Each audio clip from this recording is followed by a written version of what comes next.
Hello, Shadwell here, ready to talk about the next film in my collection, Clerks III from 2022. It's directed by Kevin Smith and stars Brian O'Halloran and Jeff Anderson. Well, now here we are at the finale of the Clerks saga, Clerks III. How fitting would it have been for it to have been episode 420 because of all the marijuana humor on Jay and Silent Bob's behalf. Damn, was so close. Before the movie starts, before the disc menu even pops on screen, Kevin Smith as himself appears on screen and profusely thanks us, the viewer, for watching this movie and, more importantly, buying a physical copy of it. He talks briefly about how the physical sales from Jay and Silent Bob reboot were so high that Lionsgate gave him a $7 million check to make additional stories involving the two stoners, and this was one of the stories he wanted to tell, Clerks III. He talks about the importance of physical media because one day the internet will be gone, but if you have the film on DVD, you can still watch it that way, and how physical media sales cemented that Clerks 3 became a thing. Thank you, Kevin Smith, for being on my side of the argument. You and Christopher Nolan. Not bad bedfellows, if I do say so myself.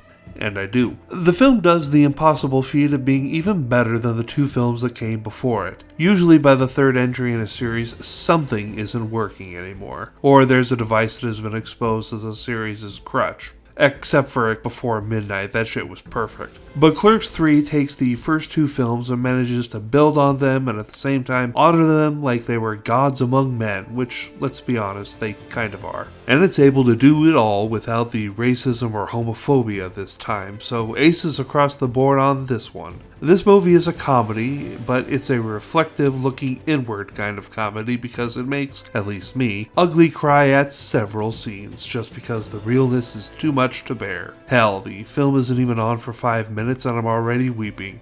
I gotta say, Mr. Smith, I've watched both Clerks and Clerks 2 multiple times like they were a religion, and on those I have notes, it's true. But this film? This film is perfect. Don't change a thing. Except maybe you could have said something about it being a tearjerker before I saw it in the theater on the only night it played in my hometown, because that was a dick move, sir. I haven't cried like that in a theater since Coco, which is coming up soon too. Fuck.